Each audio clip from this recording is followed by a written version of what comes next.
Complete करना है ये सब, ठीक है। सो टुमारो, कल क्लास से पहले सबका कंप्लीट हो जाना चाहिए, क्योंकि 5 PM टुमारो डेडलाइन है, तो उससे पहले सब कंप्लीट करके लीजिए, ठीक है। ऑलराइट। तो जो भी हमने पहले कल जो देखा था, पहले उसको रिवाइज कर लेते हैं, and then after that we will start all the things, new things जो भी हमें देखना है, ठीक है। तो कल हमने देखा क्या होता है, जो एनएलपी होती है, एनएलपी का अगर आपको प्रोजेक्ट बिल्ड करना है तो उसकी कुछ स्टेप्स होती है, राइट। क्या स्टेप्स थी, वी स्टार्टेड फ्रॉम दैट। जैसे एनएलपी को अगर प्रॉब्लम स्टेटमेंट आपको दिया जाए, तो आप प्रॉब्लम स्टेटमेंट को अंडरस्टैंड कर सकते हैं, and after understanding that problem statement, first step will be data gathering. मतलब जो आपको डेटा के ऊपर मॉडल बिल्ड करना है, डेटा आप गैदर करेंगे, एंड यहाँ पे एनएलपी है तो डेटा मोस्टली टेक्सचुअल होगा, right. May be other format में हो सकता है, बट वहां पे भी वो टेक्सचुअली होगा, ठीक है। देन जैसे आपको टेक्स्ट मिलेगा, आप टेक्स्ट प्री प्रोसेसिंग स्टार्ट करेंगे। उसमें 3 मेजर स्टेप थी: text cleaning, text tokenization and text normalization. Cleaning मतलब क्या है, टेक्स्ट में कुछ अननेसेसरी थिंग्स या फिर अननेसेसरी कैरेक्टर्स हो सकते हैं, जैसे मे बी कुछ चीजें रहेंगी, जैसे लिंक हो सकती है, राइट। अगर आपके टेक्स्ट में लिंक है, उसका कुछ मीनिंग नहीं है, राइट। लिंक कुछ भी हो, उससे मीनिंग उतना ज्यादा चेंज नहीं होता है। अगेन क्या हो सकता है, जैसे कुछ HTML टैग्स वगैरह है, या फिर कुछ अननेसेसरी कैरेक्टर्स भी आ जाते हैं, राइट। तो ये सारी चीजें हम सिंपली रिमूव करेंगे, टेक्स्ट को क्लीन कर रहे हैं, that is text cleaning. After that tokenization. Tokenization की जरूरत क्यों थी? Splitting text into a smaller unit, that is token. Yes, How right, model can perform well, yeah. Exactly, right. तो आपको जो टेक्स्ट दिया जाएगा वो आप कंप्लीटली वन गो में प्रोसेस नहीं कर सकते, इसीलिए उसको हम स्मॉलर पार्ट में डिवाइड कर रहे हैं या फिर स्प्लिट कर रहे हैं, उसे हमने कहा था टोकनाइजेशन। एंड टोकनाइजेशन की मल्टीपल मेथड्स देखी, जैसे पहले हमने देखा white space tokenizer, word punct tokenizer, then word tokenizer from NLTK, right. But जो मॉडर्न एलएलएम है, प्रिफर करते हैं सब वर्ड टोकनाइजेशन, राइट। सो सब वर्ड टोकनाइजेशन ऐसे कौन सा प्रॉब्लम सॉल्व कर रहा है, इसी because of that most of the modern LLM prefer करते हैं sub word tokenization. Out of vocabulary. Yes, out of vocabulary का इशू आ सकता है। जैसे क्या होगा, हमने देखा था, अगर कोई वर्ड आपके मॉडल ने पहले कहीं नहीं कभी देखा नहीं था, तो उस केस में क्या है, उसे आपका मॉडल अंडरस्टैंड नहीं कर पाएगा। बट अगर हम सब वर्ड टोकनाइजर यूज कर रहे हैं, तो वो इशू मोर और लेस ऑलमोस्ट सॉल्व ही हो जाता है, क्योंकि हमारे बेस वोकैबुलरी बिल्ड हो रही है फ्रॉम अ कैरेक्टर। तो वर्ड में वर्ड कहीं पे भी नहीं देखा हो, एटलीस्ट उसके कैरेक्टर तो कहीं ना कहीं देखे होंगे, राइट। अदर देन कैरेक्टर कुछ नहीं आएगा, तो क्या है, एटलीस्ट कैरेक्टर के बेसिस के ऊपर तो आप उसे प्रोसेस कर ही सकते हैं। तो ये हमने देखा for subword tokenization. And subword tokenization की मेथड्स देखी थी, जैसे बाइट पेयर एनकोडिंग है, वर्ड पीस है एंड सेंटेंस पीस है। तो क्या हो रहा है, एंड हमने मॉडल्स भी देखे थे, जैसे जीपीटी मॉडल। जीपीटी मॉडल कौन सा यूज करता है? Yes, byte pair. Byte pair byte encoding, byte pair. Then T5 sentence piece. sentence piece, sentence piece, and word word piece. Word piece. Right. तो ये जो भी टोकनाइजेशन की मेथड है, एग्जैक्टली वर्किंग वगैरह उनका हमने कवर कर लिया। देन हम देख रहे थे टेक्स्ट नॉर्मलाइजेशन। टेक्स्ट नॉर्मलाइजेशन मतलब क्या होता है, जो आपका टेक्स्ट है उसको हम एक यूनिफॉर्म फॉर्म में लाने का ट्राई कर रहे थे, राइट। जैसे मे बी उसका आ, ले जो केस है, कोई अपर केस में होगा, कोई लोअर केस में होगा, वो हो सकता है। देन स्टेमिंग, नॉर्मलाइजेशन, ये सारी स्टेप्स हम क्या कर रहे थे, परफॉर्म कर रहे थे, ठीक है। इनका हम यूज कर सकते हैं फॉर टेक्स्ट नॉर्मलाइजेशन। तो ये आपका टेक्स्ट प्री प्रोसेसिंग में आएगा। प्री प्रोसेसिंग के बाद टेक्स्ट रिप्रेजेंटेशन आता है, जिसमें हम टेक्स्ट को नंबर में कन्वर्ट करेंगे। Then model building, model evaluation and deployment, ये सारी स्टेप होती है। एंड हमने उसमें ये जो प्री प्रोसेसिंग की स्टेप है उसके ऊपर फोकस किया था, तो उसमें हमने टोकनाइजेशन एंड नॉर्मलाइजेशन की स्टेप्स को कवर किया था, ठीक है। एंड ये जो भी एनएलपी का बेसिक होने वाला है, जैसे मैंने कल भी कहा है, बहुत ज्यादा मीन्स उसकी बहुत कम प्रोबेबिलिटी है कि आपको उसको कंपनी में जाके इसके ऊपर प्रोजेक्ट बिल्ड करना पड़ेगा, राइट। किसी प्रोजेक्ट में आपको ये सारी चीजें इंप्लीमेंट करके देखनी पड़ेगी। जस्ट आपको बेस होना चाहिए टू अंडरस्टैंड जेएनए एंड एजेंट किया, इसीलिए हम ये एनएलपी पढ़ रहे हैं। एंड इवन इंटरव्यू में भी कुछ क्वेश्चन आ सकते हैं, इसीलिए ये जो पार्ट है आपको ओनली इंटरव्यू पर्सपेक्टिव से आप देखेंगे एंड बेसिक चीजें अंडरस्टैंड करते हैं, that will be sufficient. But जैसे ही हमारा मेन पार्ट स्टार्ट होगा, right, may be other thing जैसे डीप लर्निंग हो गया, उसमें मॉडल बिल्ड करना है, टेंसर फ्लो, पाइटॉर्च का कैसे यूज करना है, वो भी हम देखेंगे। देन अदर लाइब्रेरी, इन सब का आपको प्रैक्टिस होना ही चाहिए। इवन इंटरव्यू में क्या है, जैसे वो एनएलपी का तो कुछ बाकी का कोड नहीं पूछ सकते, तो आपको टोकनाइजेशन का बेसिक कोड पूछ सकते हैं, या फिर बोलेंगे स्ट्रीमिंग करके दिखाओ, ठीक है। तो उतना तो बेसिक कोड आपको करते आना चाहिए। एंड आप जब स्टडी करेंगे तो आपको थियोरेटिकल तो करना ही है, एंड थियोरेटिकल के साथ साथ जो भी आपके कुछ इंटरव्यू के लिए भी कैसे प्रिपेयर करना है, इवन मैं उसकी चैट जीपीटी की कुछ प्रॉम्प्ट जिससे जो आपको हेल्पफुल रहेगी, वो सब सारी चीजें तो मैं शेयर करने ही वाला हूँ, अगेन वहां पे हम डिस्कस करेंगे। बट थियोरेटिकल कंसेप्ट के साथ प्रैक्टिकल नॉलेज भी इंपॉर्टेंट रहेगा, ठीक है। तो जो भी कोड हम क्लास में ले रहे हैं, आफ्टर क्लास या फिर जब आपके मॉक ग्रुप फॉर्म होंगे, तो आपके मॉक ग्रुप में आपको क्या करना है, एटलीस्ट एक बार तो कोड आपको खुद को रन करके देखना है, ठीक है। आप डिफरेंट चीजें ट्राई आउट कर सकते हैं, जो हमने इनपुट दिया था थोड़ा सा चेंज करके देखेंगे, अगर ये पार्ट चेंज कर रहे हैं तो क्या हो रहा है, राइट। जब तक आप खुद के हाथ से कोड नहीं लिखते, एंड वो जो कोड है सिंपली कॉपी पेस्ट नहीं करना है कभी भी। जब आप लर्निंग की फेज में होते हैं, कॉपी पेस्ट अवॉइड करना है। इवन चैट जीपीटी से आप कॉपी पेस्ट नहीं करोगे, या फिर मेरा जो यहाँ पे नोटबुक में कोड प्रोवाइड किया गया है उसे भी कॉपी पेस्ट नहीं करोगे, ठीक है। जब आपको कंसेप्ट क्लियर हो जाती है, सारी चीजें हो जाएगी, देन आप जो यूज करना है एप्लीकेशन, जो कुछ यूज करना है आप यूज कर सकते हैं, राइट। बट जब लर्निंग की फेज में कॉपी पेस्ट करेंगे तो आपको कंसेप्ट क्लियर नहीं होगी। समटाइम्स क्या होता है, जैसे कोई एग्जांपल लेते हैं, जैसे यहाँ पे आपको क्या करना है, ये इंपोर्ट करना है पोर्टर स्टेमर, ठीक है। तो अगर आपने खुद के हाथ से कोड नहीं लिखा है तो यही कंफ्यूज होता है, पोर्टर का पी कैपिटल है या स्मॉल है, देन यस स्मॉल है या कैपिटल है, देन इसके बीच में अंडरस्कोर है या फिर कुछ भी स्पेस नहीं है। ये स्मॉलर चीजें ही आपको प्रॉब्लम दे सकती है, एंड उसकी वजह से क्या होगा, अगर आप ये इंपोर्ट करने के लिए 1-2 मिनट ले रहे हैं, राइट, मे बी आप डॉक्यूमेंटेशन में जाके चेक कर रहे हैं, ये सब कर रहे हैं, तो क्या होगा, आपको एप्लीकेशन बिल्ड करने में बहुत ज्यादा टाइम लग जाता है। एंड जो जैसे मैंने आपको ये बताया था, good and great developer, so good developer को सारा पता है, राइट, पोर्टर स्टेमर होता है, स्नोबॉल है, लैंकास्टर है, इसका नॉलेज होगा, वो अप्लाई भी कर सकता है, बट वो टाइम लेगा। व्हाई? क्योंकि उसकी उतनी ज्यादा प्रैक्टिस नहीं है। बट अगर आपको ग्रेट डेवलपर बनना है तो प्रैक्टिस बहुत ज्यादा इंपॉर्टेंट है, एंड स्टार्टिंग में ये सारा का सारा कोड आपको खुद के हाथों से टाइप करके लिखना है, एंड देन उसको रन करके देखना है। आप जितनी ज्यादा एरर करोगे, एरर आएगी आपको, उन एरर को आप जैसे सॉल्व करते जाओगे, उतना बेटर आपका नॉलेज, उतना बेटर आपकी अंडरस्टैंडिंग डेवलप होगी। इसीलिए ओनली थ्योरी पे फोकस नहीं करना है, उसके साथ साथ प्रैक्टिकल नॉलेज भी आपको इंपॉर्टेंट रहेगा, ठीक है।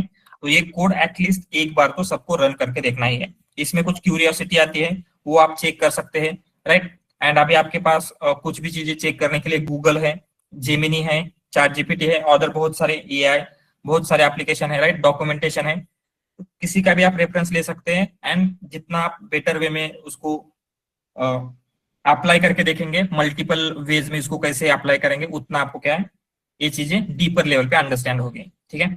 इवन जैसे आपके मॉक ग्रुप वगैरह क्रिएट हो जाएंगे तो क्या करना है, कैसे आप डिस्कस कर सकते हैं, इंटरव्यू की प्रिपरेशन कैसे करेंगे, ऑल दिस थिंग्स अगेन मैं आपके साथ शेयर करूंगा। बट अभी भी जैसे अभी आपके पास टाइम है, तो इन सारी चीजों के ऊपर आपको फोकस करना है, ठीक है। ऑल राइट, तो हमने क्या देखा था, ये एक बार हो गया, तो हमने नॉर्मलाइजेशन के कुछ स्टेप देखना स्टार्ट किया था। तो नॉर्मलाइजेशन की जरूरत क्यों होती है, जैसे हमने ये एग्जांपल के लिए 3 टेक्स्ट लिया है, यहाँ पे टेक्स्ट का टी कैपिटल है, यहाँ पे सारे लोअर केस में है, एंड यहाँ पे टेक्स्ट के बाद डॉट आया है। तो ये एज अ ह्यूमन अगर हम देखते हैं तो हमारे लिए तीनों वर्ड क्या है, सेम है, क्योंकि हमें पता है इन तीनों का मीनिंग सेम ही है। बट जब ये कंप्यूटर में स्टोर होगा, कंप्यूटर में ये टेक्स्ट इस तरीके से स्टोर होता है क्या, कैसे स्टोर होगा, Binary form. नंबर के फॉर्म में, राइट, मतलब बाइनरी वगैरह में। तो क्या होगा, टी जो कैपिटल है उसके लिए अलग नंबर है, एंड टी स्मॉल है उसके लिए अलग नंबर है, देन इस डॉट के लिए अलग नंबर है। तो क्या होगा, इन तीनों का रिप्रेजेंटेशन कंप्यूटर की मेमोरी में डिफरेंटली हो जाएगा। एंड इसकी वजह से क्या होता है, जब आप मॉडल वगैरह बिल्ड करेंगे, आपका मॉडल इन तीनों को 3 डिफरेंट वर्ड कंसिडर करेगा, एंड इन तीनों के मीनिंग अंडरस्टैंड करने का ट्राई करेगा। तो इसकी वजह से मॉडल कंफ्यूज होने के एंड रॉन्ग आउटपुट देने के चांसेस बढ़ जाते हैं।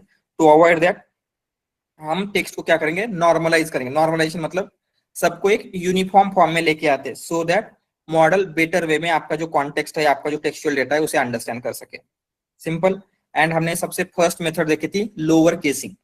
तो लोअर केसिंग कब करना है, जब भी आपको टेक्स्ट डेटा मिलेगा तो फर्स्ट स्टेप आप जनरली लोअर केस में कर सकते हैं। सिंपली क्या करना है, जो भी टेक्स्ट है, टेक्स्ट डॉट लोअर, ये स्ट्रिंग की इनबिल्ट पाइथन मेथड है, ये क्या करेगा, जो भी आपका टेक्सचुअल डेटा है उसको लोअर केस में कन्वर्ट करेगा। तो क्या होगा, इवन यहाँ पे टी अपर है, यहाँ पे स्मॉलर है, तो क्या है, अगर दोनों को हम लोअर करेंगे तो एक सेम केस में दोनों आ जाते हैं एंड दोनों यूनिफॉर्म फॉर्म में आ जाएंगे, राइट।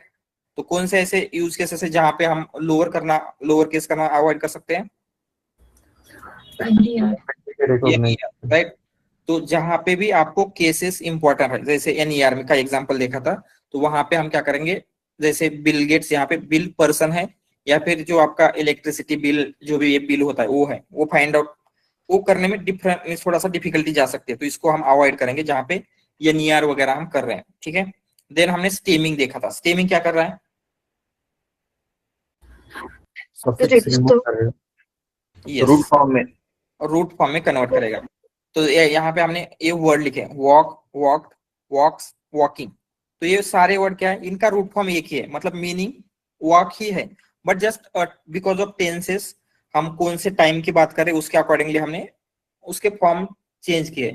तो अगेन क्या होगा, जब हम इनको कंप्यूटर में स्टोर करें तो सबका रिप्रेजेंटेशन अलग अलग होगा, एंड आपका मॉडल हो सकता है मे बी इन सारे वर्ड को डिफरेंट कंसिडर करना स्टार्ट कर दे। तो इसको अवॉइड करने के लिए हम क्या करेंगे, सबको एक बेसिक रूट फॉर्म में लाते हैं, right. And then root form में लाने के लिए हमने क्या किया था, ये जो स्टेमिंग है वो करा था। एंड स्टेमिंग क्या करता है, ये ज्यादा कुछ अंडरस्टैंड नहीं करेगा टेक्स्ट के बारे में, ये सिंपली क्या करेगा, जो भी उसके प्रीफिक्सेस होते हैं, जैसे यहाँ पे क्या है, वॉक के आगे ईडी लगाने से वॉक बन गया, वॉक के आगे यस लगाने से ये वॉक्स बन गया, यहाँ पे लास्ट में आईएनजी ऐड किया गया, मतलब कुछ prefixes, not prefixes, suffixes add किए गए हैं, राइट। एंड सफिक्सेस ऐड करने के बाद इनके डिफरेंट फॉर्म क्रिएट हुए। तो ये क्या करेगा, ऐसे जो मोस्ट कॉमन सफिक्सेस हैं, जैसे आईएनजी हो सकता है, यस हो सकता है, या फिर ईडी हो सकता है, इनको डायरेक्टली चॉप अप करने के लिए ये स्टेमिंग बिल्ड हुआ था, right.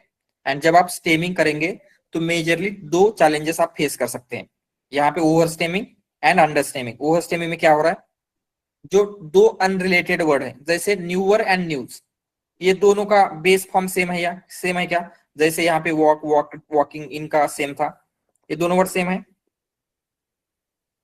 No, right. But some time because of यहाँ पे भी लास्ट में यस आया है, जैसे वॉक के बाद यस आया था एंड ई आर आया है, तो आपके मॉडल को लग सकता है इनको अगर रिमूव करेगा तो दोनों के बेस फॉर्म न्यू बन जाएगा, बट एक्चुअल में क्या है, इन दोनों का रूट फॉर्म सेम नहीं होना चाहिए था।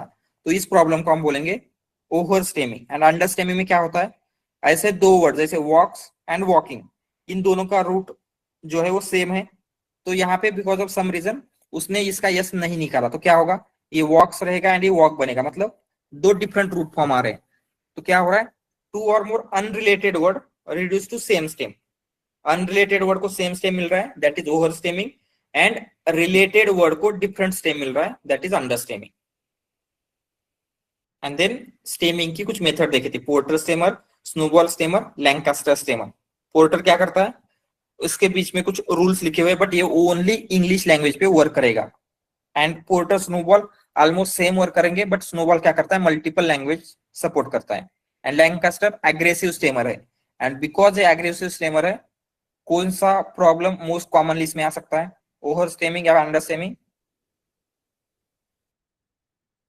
Overstepping. Over stemming, over stemming, क्योंकि जहां पे भी ऐसे कुछ यस या फिर ई आर, एईडी वगैरह देखेगा, विदाउट अंडरस्टैंडिंग दैट वर्ड ये रिमूव करने का ट्राई करता है, because of that over stemming होने के चांसेस लैंकास्टर में बहुत ज्यादा है। एंड यहाँ पे हमने तीनों का देखा था कैसे ये कर सकते हैं, porter stammer, Lancaster stammer, snowball stammer. And यहाँ पे स्नोबॉल स्टेमर के लिए इंग्लिश लैंग्वेज भी दी थी, एंड इनका हम देख रहे थे कि डिफरेंट डिफरेंट फॉर्म में कैसे हो रहा है। जैसे यहाँ पे लैंकास्टर ने क्या किया है, न्यूज को न्यू किया है, मतलब यहाँ पे क्या हो रहा है, ये ओवर स्टेमिंग, राइट। मल्टीपल चीजों के लिए हमने देखा, यस। एंड इसका चैलेंज क्या आ रहा था, जैसे ये सिंपली सफिक्सेस को रिमूव करने के लिए बिल्ड हुआ है, वर्ड का मीनिंग, जैसे यहाँ पे अभी स्टडीज देखा था, तो स्टडीज का इसने स्टडी डी आई कर दिया है, तो इसका कुछ सेंस बनता है क्या, डिक्शनरी में इसका कुछ मीनिंग है क्या, study S T U D I का, नो। राइट। या फिर ऐसे कुछ वर्ड जैसे बेटर है, तो बेटर का बेस फॉर्म क्या होता है? Good, right.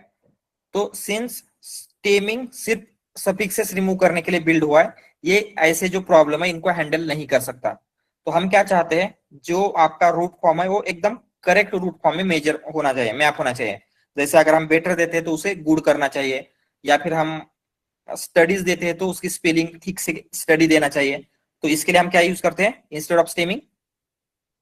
Lemmatisation. And lemmatisation क्या करता है, ये सिंपली सफिक्सेस को चॉप ऑफ नहीं करेगा, कट ऑफ नहीं करेगा। सो जो भी उनके बेस फॉर्म है उनको डिक्शनरी फॉर्मेट मतलब क्या होता है? करेक्ट स्पेलिंग या फिर जो एक्चुअल में उसका बेस फॉर्म है उसमें कन्वर्ट कर देगा। जैसे कि हमने यहाँ पे देखा था वर्डनेट का यूज करके ये सारी चीजें कर रहे हैं। बट यहाँ पे क्या होता है अगेन, उसका पार्ट ऑफ स्पीच जैसे इंग्लिश में होता है नाउन, वर्ब, प्रोनाउन वगैरह, ये भी आपको उसके साथ देना होता है। एंड ये क्या करेगा, उसे कन्वर्ट करता है। तो हमने देखा था अगर लेमेटाइजर बेटर वर्क कर रहा है तो स्टिल स्टेमिंग की क्या जरूरत है? Because of time consumed. Yes. And also it provide the dictionary based word and meaningful word. It is not only cut off the suffix and also including the grammar and part of speech. That is lemmatisation, right. But अगर lemmatisation इतना better work कर रहा है तो stemming ही क्यों use कर रहे हैं हम? क्या जरूरत है स्टेमिंग की? ऑलवेज हम लेमेटाइजेशन ही क्यों यूज नहीं करते? Because of simplicity, good for Yes. last data. It will use less resources. Yes, right. First simplicity, मतलब यहाँ पे आपको ज्यादा कुछ ने डिक्शनरी वगैरह में चेक नहीं करना पड़ेगा, इसलिए फास्टर भी हो जाता है। एंड इफिशियंसी मतलब आपको फास्टर प्रोसेसिंग हो जाएगी, राइट। अगर ज्यादा डेटा होता है तो क्या होगा, लेमेटाइजेशन के लिए बहुत ज्यादा टाइम कंज्यूम होगा। एंड इवन जब आप स्टार्ट कर रहे हैं तो आपको पता नहीं है कि ये जो बेस फॉर्म में हम कन्वर्ट कर रहे हैं उसकी वजह से आपको कुछ बेनिफिट होने वाला है या नहीं। तो स्टार्टिंग में डायरेक्टली लेमेटाइजेशन करने की जगह हम स्टेमिंग करके देखेंगे, जिसमें कम टाइम लगने वाला है, कम रिसोर्सेस लगने वाले हैं, राइट। एंड आपको अगर कुछ उसमें रिजल्ट लिखते हैं तो आप क्या कर सकते हैं, अगेन बाद में लेमेटाइजेशन ट्राई आउट करेंगे। तो अर्ली स्टेजेस में वी स्टार्ट विथ स्टेमिंग, या फिर जहां पे बहुत ही लार्ज डेटा सेट है, राइट, लेमेटाइजेशन करने में टाइम लग सकता है, तो वहां पे भी हम प्रीफर करेंगे स्टेमिंग को। एंड हमने ये भी देखा था कब स्टेमिंग एंड लेमेटाइजेशन अवॉइड करना है, जैसे जहां पे ग्रामेटिकल स्ट्रक्चर इंपॉर्टेंट होता है, जैसे ट्रांसलेशन करना है, राइट। ट्रांसलेशन के लिए अगर हमने वॉकिंग को वॉक कर दिया तो मीनिंग चेंज हो रहा है, जो टेंस है वो चेंज हो रहा है, राइट। तो ट्रांसलेशन प्रॉपरली नहीं हो पाएगा, तो ऐसे केस में स्टेमिंग लेमेटाइजेशन नहीं करेंगे। बट जहां पे कीवर्ड ओनली आपके कीवर्ड इंपॉर्टेंट है, जैसे कीवर्ड एक्सट्रैक्शन, टॉपिक मॉडलिंग वगैरह इस टाइप के टास्क, वहां पे हम स्टेमिंग लिमिटेशन यूज करेंगे। देन आगे हमने देखा था स्टॉप वर्ड, जैसे ये द एन, ऐसे अननेसेसरी वर्ड्स है जिनका नहीं होने से मीनिंग में उतना ज्यादा चेंजेस नहीं आते हैं। तो हमने दो मेथड से देखे थे, एनएलटीके का यूज करके कैसे करना है, एंड यस कौन सी लाइब्रेरी थी, जेनसिम का यूज करके कैसे कर सकते हैं, ठीक है। तो ये हमने यस्टरडे देखा था फॉर नॉर्मलाइजेशन। तो आज हम क्या करेंगे, जब आपको क्लीनिंग करना होता है तो क्लीनिंग के लिए सबसे फर्स्ट स्टेप होती है आपको क्या रिमूव करना है ये आइडेंटिफाई करना, ठीक है। एंड ये करने के लिए आपको रेजेक्स हेल्प करता है। तो आज हम जस्ट होपफुली सबको रेजेक्स का बेसिक आइडिया तो होगा ही, जस्ट हम फ्यू यूज केसेस देखेंगे, रेजेक्स के जो भी पैटर्न्स वगैरह है वो कैसे वर्क करते हैं उसको अंडरस्टैंड कर लेते हैं, राइट। एंड आप देन क्या करेंगे, रेजेक्स का कैसे यूज करना है बेसिक अंडरस्टैंडिंग डेवलप होगी। बट थोड़ा सा ज्यादा प्रैक्टिस कीजिए, क्योंकि रेजेक्स में पैटर्न लिखना थोड़ा सा डिफिकल्ट हो सकता है, राइट। इवन अभी तो आपके पास एआई वगैरह है, उनका तो आप यूज कर ही सकते हैं, बट स्टिल रेजेक्स के लिए प्रैक्टिस नेसेसरी होगी। तो हम जस्ट बेसिक देखेंगे रेजेक्स कैसे यूज होगा, एंड देन उस रेजेक्स का हम यूज करेंगे जब भी हम एप्लीकेशन बिल्ड करेंगे, मतलब कोई प्रोजेक्ट बिल्ड करते तो डेटा क्लीनिंग के लिए। जैसे अगर आपको HTML टैग्स रिमूव करना है, राइट, तो हम क्या कर सकते हैं, रेजेक्स में HTML टैग का पैटर्न लिखेंगे एंड उसको रिमूव करेंगे। या फिर हो सकता है कुछ लिंक वगैरह है उसमें, जैसे ही कोई URL है तो उसको रिमूव करने के लिए पैटर्न लिखना, ये सब कुछ हम रेजेक्स में कर सकते हैं। बट बिफोर मूविंग अहेड, ये जो कल देखा था उसमें किसी को डाउट है?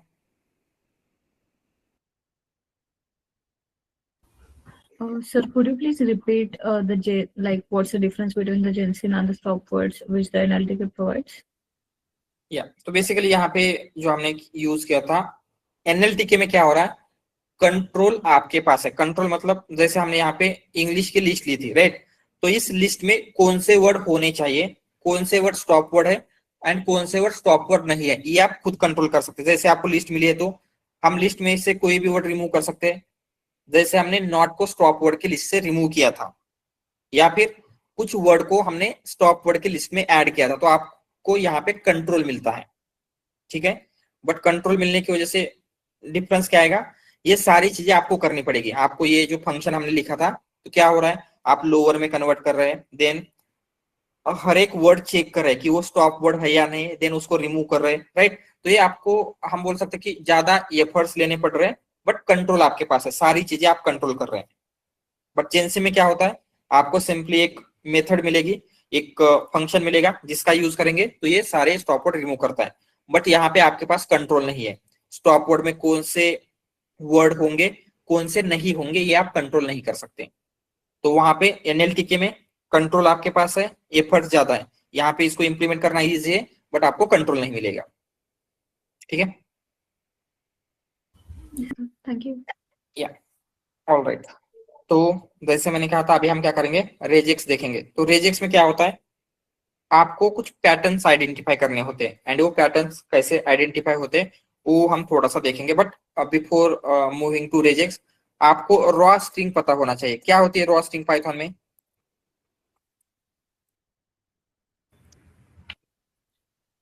यस, जैसे कोई पाथ वगैरह है उससे पहले हम आर ऐड करते हैं, क्या होता है वो आर ऐड करने से? रीड यस, तो this r consider is nothing but sir raw string, वो पाथ प्रॉपरली मिलता है। एक तो हम आर यूज कर सकते हैं, नहीं तो फिर स्लैश यूज कर सकते हैं, डबल यस। स्लैश। तो कंसीडर आपके पास क्या मिला, एक पाथ लिया है आपने। जैसे हम क्या करते हैं, एक पाथ लेते हैं, मे बी क्या है आपके सी फोल्डर है, देन सी फोल्डर में आपने उसको न्यू फोल्डर नेम ऐसा कुछ लिखा है, ठीक है। तो ये पाथ है, अगर हम इस पाथ को प्रिंट करेंगे तो क्या होना चाहिए, सी फोल्डर एंड देन उसका न्यू फोल्डर। बट क्या होता है यहाँ पे, लेट्स सी, कंसिडर करते हैं उसको, यस क्या करेगा, सॉरी, स्ट्रिंग कंसिडर करेगा उसको। Yes. So as a string जब कंसिडर होता है तो यहाँ पे जैसे आपको एक्सपेक्टेड पाथ था वैसे नहीं हो रहा है, तो ये यहाँ पे उसने सी किया एंड उसके बाद ई डब्ल्यू फोल्डर ऐसा कुछ दे रहा है। क्यों हो रहा है ऐसा, क्या हो सकता है रीजन? सर वो स्लैश Slash and वो ऐसे Slash नहीं and new line.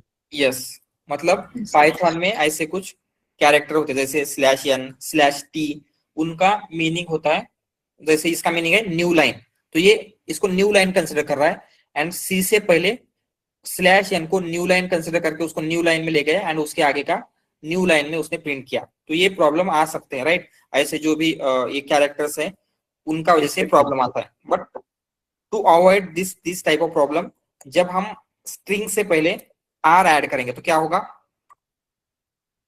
वो ऐसे कोई भी जो कैरेक्टर है उसको कंसिडर नहीं करेगा, वो सिंपली जो है एज इट इज सबको कंसिडर करता है। तो इवन यहाँ पे बैक स्लैश एन है, उसको बैक स्लैश एन ही कंसिडर करेगा। तो प्रिंट करेंगे तो क्या है, आपको जो पाथ था वो प्रिंट हो रहा है। तो यही होता है आपका रॉ स्ट्रिंग। तो जहां पे भी कहीं पे स्ट्रिंग में ऐसी कुछ चीजें हो सकती है, उनको अवॉइड करने के लिए जो आपकी स्ट्रिंग है उसके पहले हम आर लगा देंगे, तो वो उसे एज इट इज कंसिडर करेगा, मतलब कोई एक कैरेक्टर्स में जैसे न्यू लाइन वगैरह है उसको कंसिडर नहीं करेगा, ठीक है। ऑलराइट, दिस इज इतना, ये आर स्ट्रिंग में ज्यादा कुछ नहीं है। एंड जब भी हम रेजेक्स देखेंगे या फिर रेजेक्स में आपको कुछ फाइंड आउट करना है, कुछ पैटर्न, तो उसके लिए ये सारी चीजें आपको लगेगी। जैसे ये डॉट का मतलब क्या है, any character except new line. अगर आपको डिजिट्स मतलब नंबर्स फाइंड आउट करना है तो बैक स्लैश डी दे सकते हैं। तो ये एग्जैक्टली कैसे यूज होगा वो देखेंगे। एंड रेजेक्स क्या है, एक लाइब्रेरी है पाइथन में जिसका यूज करके आप पैटर्न फाइंड आउट कर सकते हैं, ठीक है। मतलब पैटर्न फाइंडिंग मतलब क्या है, आपको कंसिडर एक स्ट्रिंग दी गई है, ये नहीं स्ट्रिंग हम लेते हैं, जैसे क्या करेंगे, something like that, we are learning regex, ठीक है। तो आपको इसमें कुछ पैटर्न फाइंड आउट करना है, जहां पे वी ये वर्ड है इसे फाइंड आउट करना है, तो ये एक पैटर्न हो गया। या फिर कंसिडर आपका इसमें कुछ HTML टैग है, तो HTML टैग का पैटर्न क्या होता है, it will be enclose with this characters, right. इस तरीके से पैटर्न होता है। तो हम क्या कर सकते हैं, उस पैटर्न से जो भी चीजें आपको आइडेंटिफाई करनी है आपकी स्ट्रिंग में वो हम आइडेंटिफाई करेंगे। एंड ये सब करने के लिए आपको रेजेक्स की लाइब्रेरी है पाइथन में, इनबिल्ट लाइब्रेरी कौन सी है, आर आरई। तो हम क्या करेंगे, आरई का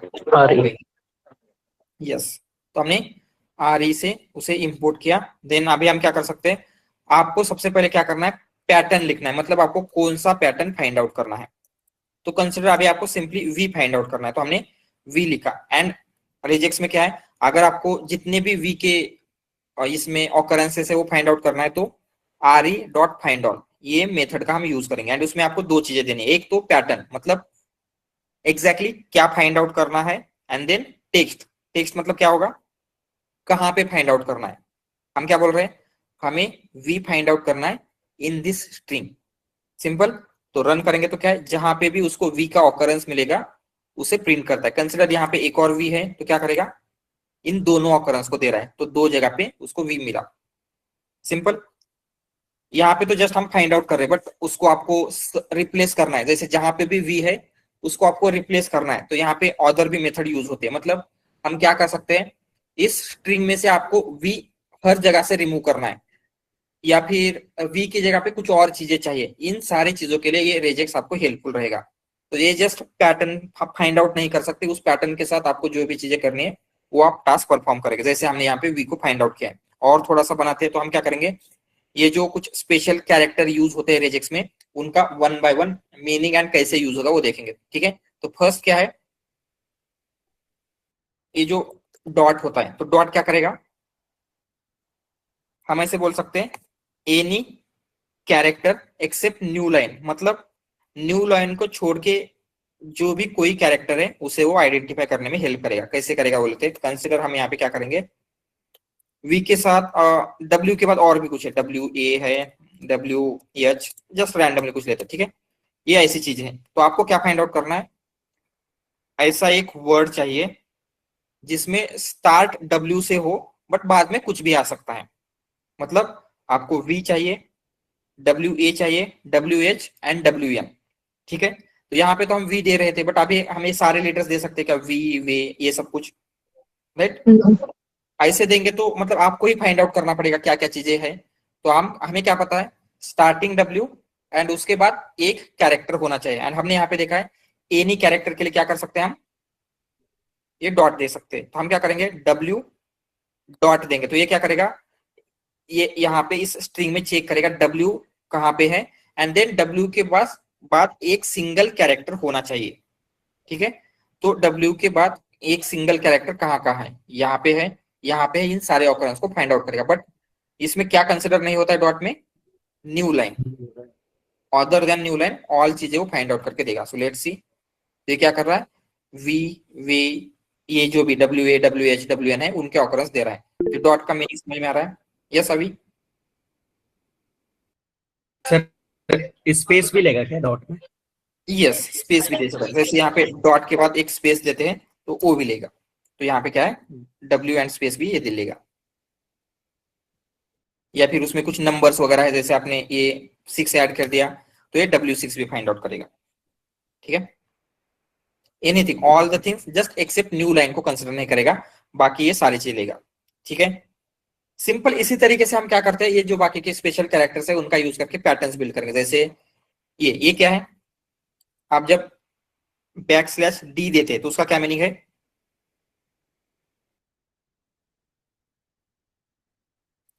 डिजिट, मतलब 0 to 9 का कोई भी नंबर आपको फाइंड आउट करना है तो हम इसका यूज करेंगे। तो हम क्या करते हैं, यहाँ पे आपके पास अभी एक सिंगल नंबर है, तो क्या है, आपको इसमें कौन से नंबर्स है, सारे नंबर फाइंड आउट करने हैं। तो हम क्या लिखेंगे,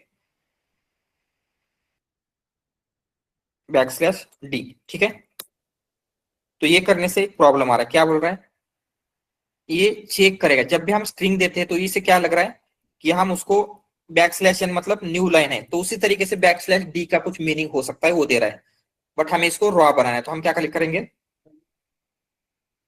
ये क्यों आ रहा है, समझ में आ रहा है, यहाँ पे कोई भी escape कैरेक्टर नहीं है, escape सीक्वेंस। जैसे न्यू लाइन के लिए escape सीक्वेंस क्या है, \n, टैब के लिए \t, तो वो बोल रहा है \d का ऐसा कोई भी escape यूज नहीं करता है।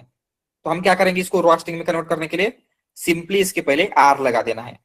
तो एक बात ऑलवेज याद रखना, जब भी आप कोई भी पैटर्न बिल्ड करेंगे, इवन यहाँ पे जरूरी नहीं था बट स्टिल ऑलवेज r उसके पहले लगाना ही है, मतलब पैटर्न आप ऑलवेज रॉ स्ट्रिंग में ही लिखेंगे।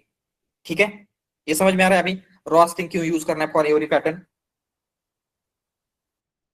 ऑल राइट, तो अभी हम बैक स्लैश डी लेंगे तो ये क्या करेगा, इसमें जहां कहीं पे भी नंबर्स है वो नंबर आपको फाइंड आउट करके देगा। सो लेट्स सी नाउ, तो 6 ओनली एक नंबर था, तो सिंपली वही नंबर फाइंड आउट करके दे रहा है। या फिर कुछ और नंबर लेते हैं तो सारे के सारे नंबर जितने भी नंबर्स है वो फाइंड आउट करके देगा। सिंपल है ये, ठीक है। Then again one more thing, जैसे बैक स्लैश डी का मतलब क्या है, डिजिट। तो जब भी हम ऐसे कोई कैरेक्टर है उसका कैपिटल में लिखेंगे तो कैपिटल बैक स्लैश डी का मतलब क्या है, इसको छोड़ के बाकी सब कुछ। तो ये क्या करेगा, नॉट अ डिजिट। इवन यहाँ पे स्मॉल डब्ल्यू का क्या मीनिंग है, वर्ड कैरेक्टर, जहां पे lower case A to z, upper case A to Z, 0 to 9 and underscore, ये वर्ड कैरेक्टर है। अगर हमने स्मॉल डब्ल्यू यूज किया था, वही कैपिटल डब्ल्यू यूज किया तो इन कैरेक्टर को छोड़ के बाकी सारे, ठीक है। अगेन स्मॉल एस का क्या मीनिंग है, व्हाइट स्पेस, जहां भी स्पेस है, मतलब स्पेस है, टैब है, न्यू लाइन है, स्पेस है तो ये फाइंड आउट करेगा। बट कैपिटल एस का क्या मीनिंग है, अदर देन दिस। ये समझ में आ रहा है, स्मॉल कैरेक्टर जो भी कर रहा है, कैपिटल कैरेक्टर या फिर लो अपर केस कैरेक्टर एकदम उसका अपोजिट करता है, ठीक है। तो हमने यहाँ पे किया था, अगर आपको अदर देन नंबर सब कुछ फाइंड आउट करना है तो हम क्या करेंगे, इंस्टेड ऑफ डी, अगर हमने यहाँ पे कैपिटल डी दिया तो क्या होगा, अदर देन नंबर बाकी सारी चीजें यहाँ पे दे रहा है, जैसे यहाँ पे स्पेस दे रहा है, राइट, ये सब कुछ देगा, ठीक है। ऑल राइट, अगेन अगर आपको ये करना है वर्ड कैरेक्टर, मतलब A to Z and A to Z या 0 to 9 एंड अंडरस्कोर, इनके बीच का, इनमें से कोई भी एक फाइंड आउट करना है तो आप क्या यूज करेंगे, डब्ल्यू, एंड उसके ऑपोजिट में ये। तो ये वाला पार्ट समझ में आ गया, या इसका एग्जांपल देखना है, ये सब कुछ समझ में आ गया है, यस ऑल राइट, ठीक है। अगेन हम क्या कर सकते हैं, कंसिडर, यहाँ पे हमने जब ये किया था तो आपको क्या मिल रहा है, ये जब हमने यूज किया तो जैसे ये नंबर है, राइट, तो उसको थोड़ा सा स्मॉल 4 डिजिट का बनाते हैं। तो यहाँ पे क्या हो रहा है, हम जब नंबर फाइंड आउट करें तो ये क्या कर रहा है, सेपरेट सेपरेट इंडिविजुअल नंबर दे रहा है। बट अभी आपको क्या करना है, जहां पे भी 4 डिजिट बैक टू बैक है वो फाइंड आउट करना है। तो आप सिंपली इसे कंबाइन कर सकते हैं, back slash D back slash D back slash D, मतलब ये क्या देखेगा, 1 नंबर 2 नंबर 3 नंबर 4 नंबर कहाँ पे है, एंड ये सिंपली वही दे देता है। तो यहाँ पे 9834 ही दे रहा है एंड ये 6 नहीं दे रहा है, व्हाई, क्योंकि हम देख रहे हैं कि कलेक्शन में 4 डिजिट्स कहाँ पे है। ये समझ में आया, ठीक है। इवन कंसिडर इनके बीच में अगर डॉट होगा तो अभी कोई भी नंबर फाइंड आउट हो सकता है, No. नो, नहीं होगा। ये करेंगे तो कोई भी नंबर नहीं मिल रहा है, क्योंकि ऐसा एक भी नहीं है जो बैक टू बैक इसके साथ आया है, ठीक है। All right, and one more thing देखते हैं, कंसिडर आपको ये अभी फाइंड आउट करना है, डॉट 98.34। तो हम क्या करेंगे, 2 डिजिट के बाद डॉट ऐड कर सकते हैं क्या, करेंगे। तो ये क्या कर रहा है, 98.35 भी 3 फाइंड आउट कर रहा है। बट कंसिडर यहाँ पे एक और नंबर लेते हैं, जैसे 98, उसमें कुछ एफ जस्ट रैंडमली 65 ले रहे हैं, तो ये फाइंड आउट करेंगे तो आपको ये भी नंबर मिल रहा है। बट आपको चाहिए 2 डिजिट डॉट 2 डिजिट, बट ये भी क्यों आ रहा है, क्या रीजन है, डॉट का Dot मतलब Is कुछ भी होता है। considered not for only any character. Yes. Any character. हमने यहाँ पे देखा था कि आपको क्या चाहिए, डॉट का मतलब होता है any character except new line, मतलब कोई भी कैरेक्टर आएगा तो ये दे देगा। तो अगर इसे अवॉइड करना है तो आप सिंपली क्या कर सकते हैं, जहां पे भी आपको ये dot as it is consider कराना है, मतलब ये जो कैरेक्टर्स हैं जो हम रेजेस के देख रहे थे उसको एज इट इज कंसिडर कराना है, तो उसके पहले एक बैक स्लैश दे देना। जैसे अगर ये देंगे तो क्या होगा, ये अभी एज इट इज कंसिडर होगा, ठीक है। तो जब इसे रन करेंगे तो क्या हो रहा है, अभी ओनली 98.34 ही हो रहा है। तो ये अभी क्या है, रेजेक्स का डॉट नहीं है, जिसका मीनिंग ये नहीं कैरेक्टर था, अभी ये क्या है, जस्ट डॉट है, तो ओनली ये डॉट के लिए ही देखेगा। क्लियर, ठीक है। तो ज्यादा इसमें कुछ डिफिकल्ट नहीं है, सिंपली 1 by 1 चीजें अगर आप अंडरस्टैंड करते जाएंगे एंड इसकी थोड़ी सी प्रैक्टिस करेंगे तो इजीली आप किसी भी इसके लिए ये लिख सकते हैं। एंड इवन आपको सबके लिए लिखने की जरूरत नहीं है, एआई तो आपको दे ही देगा, उसके साथ साथ जस्ट उसे आपको अंडरस्टैंड करके आना चाहिए या फिर इंटरप्रेट करते आना चाहिए, राइट, ठीक है। तो ये वाला पार्ट हो गया। देन अभी एंकर्स देखेंगे, जैसे हमने लिखा ये बैक स्लैश बी, इसका क्या मीनिंग है, वर्ड बाउंड्री। ठीक है, तो ये वर्ड बाउंड्री एग्जैक्टली क्या है एंड कैसे वर्क होगा वो देखते हैं।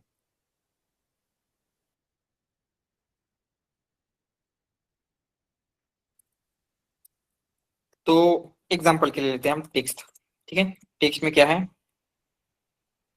एक लेते हैं this one, bat Batman, again लेते हैं बैट वुमन। ठीक है, तो आपको क्या करना है, बैट फाइंड आउट करना है। तो हम बैट करेंगे तो आपको ये 3 बार बैट मिल रहा है। वाई, ये सिंगल बैट, ये बैटमैन का बैट एंड बैट वुमन का बैट, राइट। बट आपको सिर्फ बैट ही फाइंड आउट करना है, तो उसके लिए आप क्या कर सकते हैं, ये वर्ड बाउंड्री यूज करेंगे। कैसे कर सकते हैं, तो अगर हम करेंगे यहाँ पे \b, इसका क्या मीनिंग है, बैट के एंड में, जैसे ही बैट एंड होता है कोई और कैरेक्टर नहीं आना चाहिए। उसके लिए हम क्या कर रहे हैं, /b, \b, मतलब उसका वर्ड बाउंड्री हमने डिसाइड किया। तो ये क्या हुआ, सिंपली बैट दे रहा है। या फिर कंसिडर अभी एक और वर्ड है, जैसे मैन बैट है, तो मैन बैट का क्या मीनिंग होगा, तो अगेन ये मैन बैट का बैट दे रहा है। क्यों, क्योंकि इसके बाद वर्ड एंड हो रहा है। तो हम इसे भी अवॉइड करने के लिए क्या कर सकते हैं, फॉरवर्ड में /b in the /b prompt. Starting में भी दे देंगे। तो क्या हो रहा है, ये जो वर्ड है बैट, हम क्या देख रहे हैं कि वो वर्ड स्टार्टिंग में भी एंड होना चाहिए एंड लास्ट से भी एंड होना चाहिए। तो सिर्फ आपको बैट फाइंड आउट करना, तो ये क्या करेगा, सिर्फ यही बैट देगा, बाकी के कुछ नहीं दे रहा है। सिंपल, अभी वर्ड बाउंड्री का मीनिंग क्लियर है। ठीक है, तो ये वर्ड के सिर्फ स्टार्टिंग में या फिर एंडिंग में जो कंप्लीट वर्ड है उसे एज आउट या फिर बाउंड्री में फाइंड आउट करने के लिए वर्ड बाउंड्री यूज होगी। देन नेक्स्ट, ये same not a word boundary होगा। देन ये beginning of the string and end of the string, इन दोनों को देख लेते हैं। तो आपको कुछ कैरेक्टर फाइंड आउट करने जो ओनली बिगिनिंग में आते हैं। ठीक है, तो उसके लिए बिगिनिंग ऑफ स्ट्रिंग एंड इसके लिए क्या आएगा, एंड ऑफ स्ट्रिंग। तो यही ले लेते हैं। ठीक है,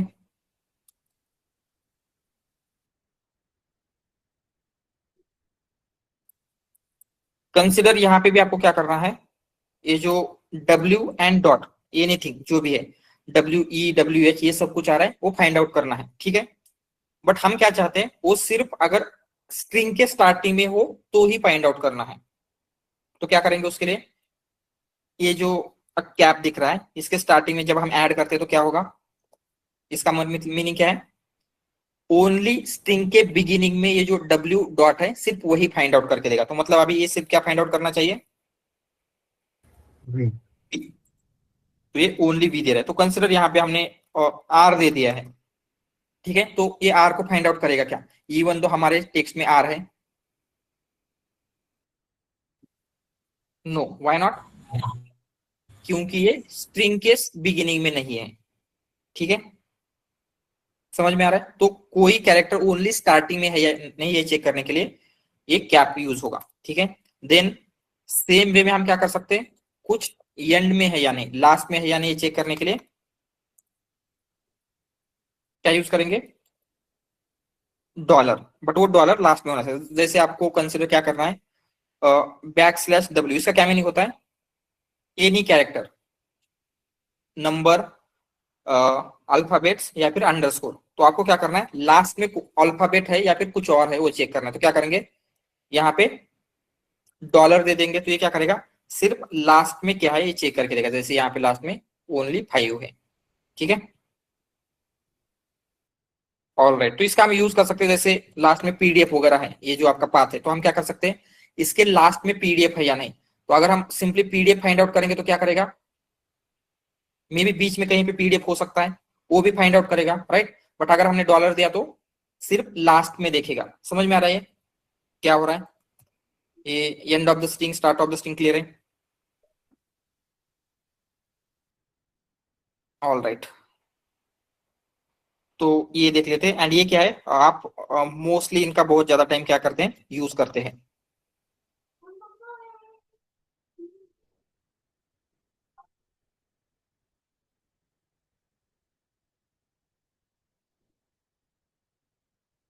ऑल राइट, तो यहाँ पे आपको क्या फाइंड आउट करना है, जो कैरेक्टर है ब्रैकेट में जो भी कैरेक्टर्स देंगे उसे एज इट इज आपको फाइंड आउट करना है। मतलब कंसिडर यही लेते हैं, तो आपको क्या करना है, उसमें कोई भी दो कैरेक्टर लेते हैं, आपको ए एंड ई, ठीक है, ये दोनों कैरेक्टर फाइंड आउट करने हैं। तो आप क्या करेंगे, अगर हमने यहाँ पे ए एंड ई दिया तो ये क्या करेगा, कहाँ पे ए एंड ई है वो चेक करेगा, एंड यहाँ पे कहीं पे भी ए एंड ई नहीं है। तो हम क्या चाहते हैं, ए को सेपरेटली फाइंड करें, ई को सेपरेटली फाइंड आउट करें। तो उसके लिए हम क्या करेंगे, ये वाला यूज करते हैं, ये जो स्क्वायर ब्रैकेट है वो यूज करेंगे। तो अगर हमने इनको स्क्वायर ब्रैकेट में डाल दिया तो ये क्या करेगा, तो एग्जैक्टली ए एंड ई जहां पे भी कहिए वहां पे फाइंड आउट करके देगा। तो ए एंड ई के सारे ऑकरेंसेस आपको दे रहा है, ठीक है। ये क्लियर है, ये ब्रैकेट क्या करता है, ये सारी चीजें आपको फाइंड आउट करके देगा, ठीक है। एंड अगेन यहाँ पे आपको एक यहाँ पे है या मेंशन नहीं, ओके मेंशन नहीं, बट हम क्या कर सकते हैं, इसको रेंज में भी दे सकते हैं। जैसे क्या है, ये तो रहेगा ही, बट सॉरी,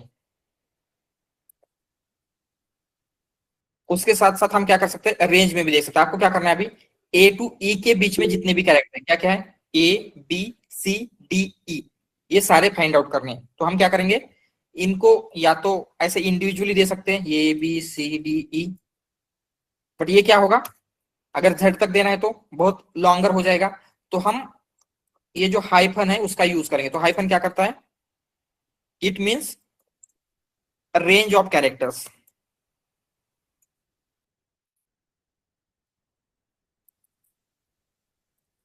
ठीक है। तो कैसे करेंगे हम, ए एंड सिंपली उसमें हाइफन ई देंगे, तो ये क्या करेगा, ए टू ई के बीच में जो भी है वो फाइंड आउट करके देगा।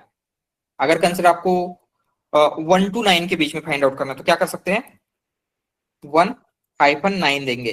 तो 1 to 9 के बीच में जितने भी डिजिट आते हैं सारे डिजिट फाइंड आउट करके दे रहा है। Yes Ujjwala. Sir, just had question related to the find all. So हम ये find all हर एग्जाम्पल में यूज करेंगे या अभी आप समझा रहे हो इसलिए वो यूज हो विच रहा वन, सॉरी, है, re.find all. नो नो, हर जगह पे यूज नहीं होता है, हम जस्ट फाइंड करने के लिए यूज हो रहे हैं। But instead of find all वहां पे अदर भी मेथड है, जैसे सब है या फिर कंपाइल वगैरह है, उन मेथड का भी हम यूज करते हैं। It is one of the method, Okay, got it. ठीक है।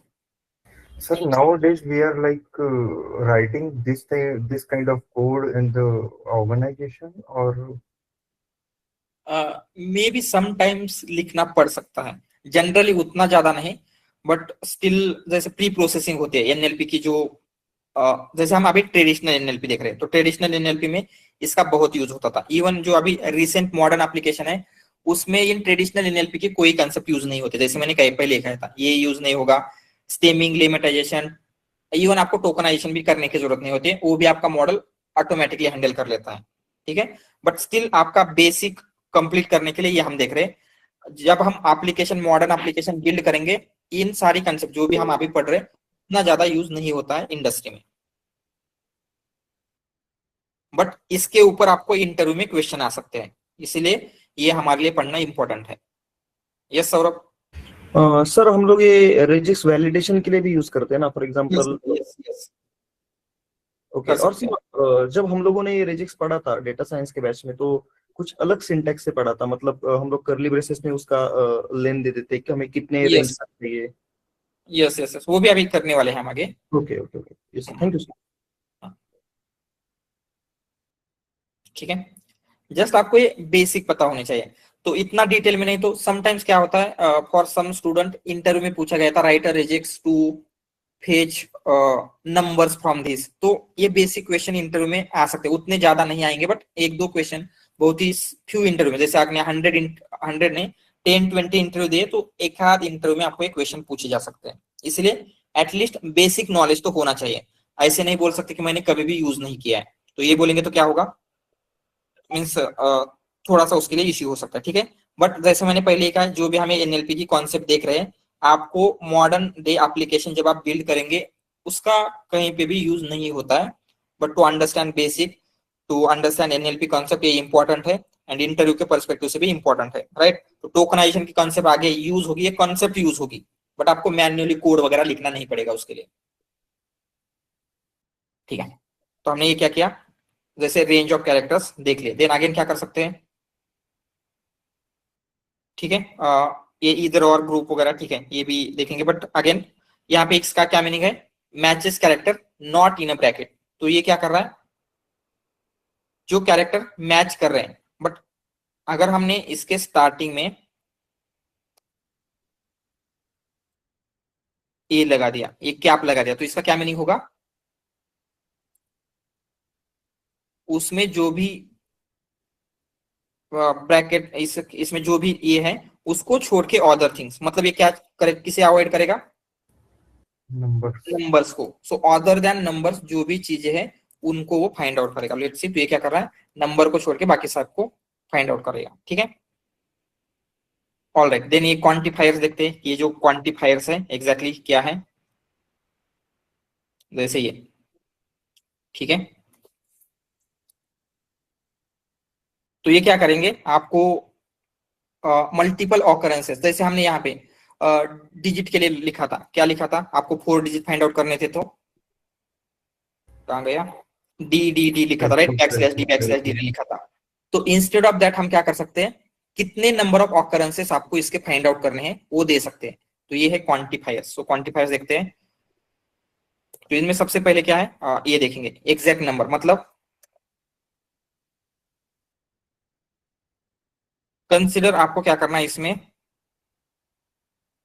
इस स्ट्रिंग में जहां पे भी 2 डिजिट है, तो हम क्या करेंगे, यहाँ पे ऐसे दे सकते हैं बैकस्लैश डी, बट कंसिडर आपको 10 नंबर्स फाइंड आउट करने हैं, तो ये लिखना उतना सोफिस्टिकेटेड नहीं है। तो ये तो आपको जहां पे भी 2 डिजिट है वो दे रहा है, 93, 34, 98, 65 दे रहा है, बट हम क्या कर सकते हैं अगेन इसमें एग्जैक्ट कितने नंबर फाइंड आउट करने हैं। तो अगर आपको सिर्फ 2 ही फाइंड आउट करने हैं तो हम क्या करेंगे, एक बार बैकस्लैश डी देंगे एंड उसमें जितने भी नंबर लिखना है, अगर हमने 2 लिखा तो ये क्या करेगा, जहां पे भी 2 टाइम्स आ रहा है वो देगा। तो कंसिडर यहाँ पे हम इसमें ऐसे ऐड कर देते हैं, इसमें इसको 3 देंगे, तो अभी ये क्या करेगा, 2 के पैटर्न में 98 दिख रहा है, 34 देगा, 96 दिया, बट इस 8 को लिया है क्या इसने, नो, 65, 76 जहां पे भी 2 के इसमें है वो दिया। तो कंसिडर आपको क्या करना है, अगेन हम इसका रेंज भी दे सकते हैं, जैसे यहाँ पे ये दिया गया है। तो रेंज के लिए क्या होगा,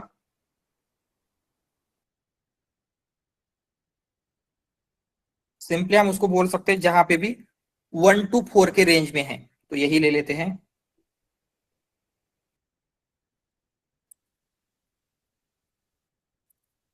text in range of 2 to 4। तो ये क्या करेगा, अभी जहां पे भी 2 ऑकरेंसेस है, ओके, ये क्या हो रहा है उसको, ओके, बैकस्लैश 2 ओके, ठीक है। तो ये क्या किया उसने, 2 to 4 के रेंज में दिया, मतलब जहां पे भी 2 ऑकरेंसेस है, 3 ऑकरेंसेस है एंड 4 ऑकरेंसेस है, 2, 3, 4 ऑकरेंसेस। सो ये क्या है, रेंज, इसमें मिनिमम मैक्सिमम की रेंज देंगे तो उसके लिए फाइंड आउट करेगा, ठीक है। ऑल राइट, देन उसके बाद क्या है, ये देख लेते हैं, ये प्लस वाला 1 और मोर ऑकरेंसेस, मतलब कंसिडर आपको क्या करना है, उसके लिए दूसरा एग्जांपल लेंगे। तो ठीक है, ये आपको टेक्स्ट दिया गया है, टेक्स्ट में क्या होगा, कलर की डिफरेंस भी लेंगे, कलर, देन अगेन क्या है, कलर एंड ऐसा कुछ है, कलर, ठीक है, ऐसा दिया गया है। तो आपको क्या करना है, 1 और मोर ऑकरेंसेस, मतलब आपको क्या देखना है कि एक या एक से ज्यादा टाइम जहां पे भी यहाँ पे यू आया है, तो कैसे फाइंड आउट करेंगे हम, COLO यू प्लस का क्या मीनिंग है, 1 और मोर ऑकरेंसेस। सो जहां पे भी यू का 1 और मोर ऑकरेंसेस है वो आपको फाइंड आउट करके दे रहा है, ठीक है। देन नेक्स्ट क्या है, क्वेश्चन मार्क, ये क्या करेगा, 0 या फिर 1 ऑकरेंस। तो अगर आपको यू का 0 और 1 ऑकरेंस फाइंड आउट करना है, तो अगर हमने क्वेश्चन मार्क दिया तो ये कभी क्या क्या फाइंड आउट करके देगा आपको, first and second, yes, first and second, जहां पे यू 0 टाइम या फिर 1 टाइम है, एंड दिस वन, ये जो भी स्टार है इसका क्या मीनिंग है? 0 और मोर। तो सेम वे में अगर यहाँ पे करेंगे तो क्या होगा? स्टार देंगे तो All three. ऑल 3 मिल जाएंगे। ठीक है, तो ये बेसिक चीजें समझ में आ रही है एग्जैक्टली क्या हो रहा है। एंड इसमें हमें एनएलपी में ये जो रेजेक्स के, इसकी जो मोस्ट कॉमन मेथड हम यूज करते हैं, ये तो फाइंड ऑल है ही, रीड ये RE डॉट फाइंड ऑल, ये तो हम यूज करेंगे ही, बट उसके साथ साथ और भी मेथड्स हैं, बट हम जो मोस्टली यूज करेंगे उनमें से एक है RE डॉट सब। ठीक है, ये RE डॉट सब क्या होता है? इस पैटर्न को फाइंड आउट करेगा एंड उसको सब्स्टिट्यूट करने के लिए किसी और इससे, तो ये क्लीनिंग में सब बहुत ज्यादा यूज होता है। तो हम आगे जाके जब भी प्रोजेक्ट वगैरह बिल्ड करेंगे तो उसमें RE सब का यूज देखेंगे, बट ये पैटर्न कैसे फाइंड आउट हो रहे हैं इसका बेसिक आइडिया आ रहा है। मे बी अभी आपको ये थोड़ा सा हमने फास्ट लिया है एंड इसके मल्टीपल एग्जांपल नहीं देखे, बट आपको एटलीस्ट आइडिया होना चाहिए कि इस तरीके से क्या होता है, कोई भी पैटर्न हम क्या कर सकते हैं पाइथन में फाइंड आउट कर सकते हैं। आ रही है आइडिया? यस, ठीक है। Yes. एंड ये आपको उतने डिटेल में आना ही चाहिए, ये जेनीआई के लिए इंपॉर्टेंट है ऐसा नहीं है। फ्यू इंटरव्यू में क्वेश्चन आ सकते हैं, या फिर जब आपको कोड में ये रिजेक्ट दिखेगा एग्जैक्टली इसका क्या मीनिंग है, क्यों यूज कर रहे हैं, इतना भी अगर आपको अंडरस्टैंड हो रहा है दैट विल बी सफिशिएंट। ठीक है, एंड क्या होता है, इवन मैं इतने साल से काम कर रहा हूँ, मुझे भी वन गो में कंप्लीट पैटर्न, अगर आप बोलेंगे कि इस पर्टिकुलर के लिए पैटर्न लिख के दो, कोई कॉम्प्लेक्स स्ट्रिंग है, कोई ईमेल वगैरह है, तो वो भी मुझे लिखने नहीं आएगा। इवन मैं फ्रॉम लास्ट 2-3 इयर्स AI का ही यूज कर रहा हूँ। जैसे मैं क्या करूंगा, चैट जीपीटी को देता हूँ कि ये जो ईमेल है, ईमेल के लिए पैटर्न लिख के दो, तो वो क्या करेगा, ईमेल को आइडेंटिफाई करने के लिए टेक्स्ट में पैटर्न लिख के देता है। तो उसी का यूज हो रहा है, आप भी उसी का ही यूज करेंगे, बट आपको एटलीस्ट बेसिक चीजें पता होनी चाहिए। जैसे डॉट का क्या मीनिंग है, -D का क्या मीनिंग है, आपको एकदम से याद नहीं आएगा तो भी चलेगा, बट देखने से आपको पता चलना चाहिए। जैसे आप यहाँ पे इसे देखेंगे तो ये एग्जैक्टली क्या हो रहा है, अगर इतना भी समझ में आ रहा है दैट विल बी सफिशिएंट। ठीक है, क्लियर है ये सारी चीजें? ऑल राइट, एंड जैसे ही हम प्रोजेक्ट वगैरह बिल्ड करेंगे तो टेक्स्ट क्लीनिंग के लिए जो हमारी फर्स्ट स्टेप थी, रेजेक्स का बहुत ज्यादा यूज होता है। अगर आपको कंसिडर HTML टैग्स रिमूव करने हैं तो रेजेक्स का यूज करेंगे, कुछ लिंक, कुछ अननेसेसरी, जो भी अननेसेसरी कैरेक्टर्स हैं उनको रिमूव करने के लिए रेजेक्स का यूज होता है, एंड जो कि हम यूज करके देखेंगे रेजेक्स का टू रिमूव अननेसेसरी कैरेक्टर्स। ठीक है, तो अभी हम बोल सकते हैं कि जो टेक्स्ट प्री प्रोसेसिंग की स्टेप है, ऑलमोस्ट आपको एटलीस्ट आइडिया तो आ गया। प्रोजेक्ट में तो हम सबका इंप्लीमेंटेशन देखने वाले हैं, बट स्टिल आपको एक बेसिक आइडिया आ गया कि ये सारी स्टेप आप कैसे परफॉर्म कर सकते हैं। जैसे हमने यहाँ पे देखा था, फर्स्ट डेटा गैदर मिलते ही आप प्री प्रोसेसिंग करोगे, मतलब cleaning. First step cleaning, cleaning में क्या करेंगे, रेजेक्स का यूज करके जो भी अननेसेसरी कैरेक्टर्स है उनको रिमूव करेंगे। देन टोकनाइजेशन, जो भी आपको डेटा मिला है उसको चॉप अप करेंगे, एंड नॉर्मलाइजेशन के कुछ मेथड आप यूज कर सकते हैं, may be stemming, lemmatisation, lower casing वगैरह। तो ये वाली स्टेप क्लियर है, टेक्स्ट प्री प्रोसेसिंग में क्या हो रहा है। सर पहले नॉर्मलाइजेशन आएगा बाद में टोकनाइजेशन आएगा? नो नो, पहले टोकनाइजेशन आएगा, क्योंकि कंसिडर अगर आपके पास टोकनाइजेशन नहीं है तो वॉकिंग, वॉक्स, ये सब कुछ आपको कैसे मिलेगा? कंप्लीट स्ट्रिंग से आप ये कर सकते हैं क्या, कंप्लीट स्ट्रिंग को नॉर्मलाइज? नो राइट, तो आपको उसको स्टेमिंग या लेमेटाइजेशन करने के लिए टोकनाइज करना होगा पहले, देन इंडिविजुअल वर्ड को आप स्टेमिंग लेमेटाइजेशन कर सकते हैं। बट जो डॉट लोअर मेथड है, तो हम क्या करते हैं, नॉर्मलाइजेशन के डॉट लोअर मेथड क्लीनिंग के साथ ही इंक्लूड करते हैं, मतलब स्टार्टिंग के स्टेप में ही लोअर कर देंगे, देन बाकी की चीजें करते हैं। सिर्फ नॉर्मलाइजेशन का डॉट लोअर स्टार्टिंग में आता है, बाकी सारी स्टेप टोकनाइजेशन के बाद में आएंगी। ठीक है, अगेन जब हम प्रोजेक्ट में देखेंगे थोड़ी सी ये चीजें और क्लियर हो जाएगी, बट ये स्टेप समझ में आ रहा है। जब भी हम एनएलपी के लिए एप्लीकेशन बिल्ड करते हैं तो ये स्टार्टिंग में ये स्टेप्स हम परफॉर्म करते हैं। ठीक है,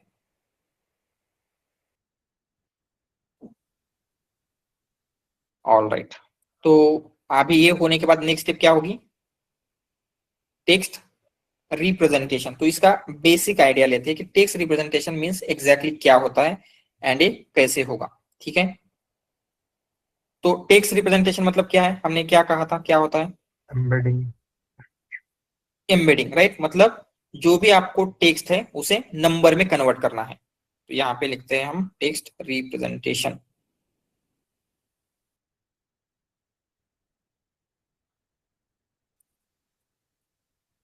ठीक है, सो आपको जो भी टेक्स्ट मिल रहा है उसे नंबर में कन्वर्ट करना है। तो नंबर में कन्वर्ट करने के लिए हमने मेथड्स देखे, जैसे ASCII वगैरह होती है, राइट। ASCII में क्या हो रहा है, ए को हमने नंबर दिया था, क्या नंबर, ए को 65, अगर बी है तो उसको 66 कर सकते हैं। बट अगर हम ASCII का यूज करेंगे, ये भी तो नंबर में कन्वर्ट कर रहा है, क्या प्रॉब्लम आ रही थी,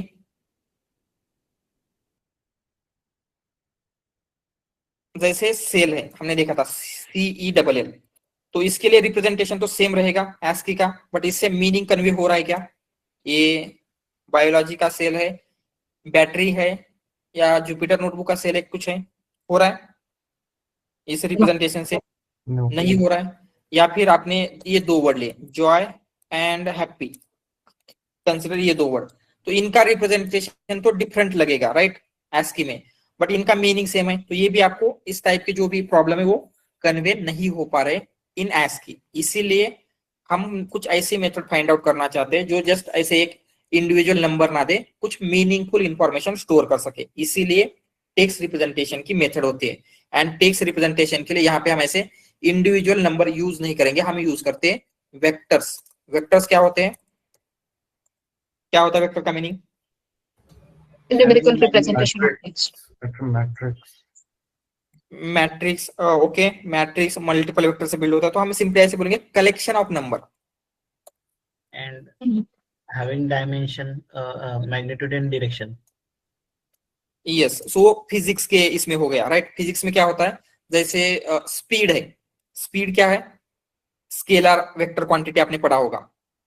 सो ये क्या है, स्केलर एंड वेक्टर में क्या डिफरेंस होता है, स्केलर को सिर्फ मैग्नीट्यूड होता है, वेक्टर को मैग्नीट्यूड को डायरेक्शन होता है, but that is definition of physics not computer science. So computer science में वेक्टर का मीनिंग होता है कलेक्शन ऑफ नंबर। जैसे कि हमने यहाँ पे एक लिस्ट लेते हैं, लिस्ट में अगर हमने नंबर लिखा एनी रैंडम नंबर एनीथिंग, सो इसको हम क्या बोलेंगे, दिस इज वेक्टर।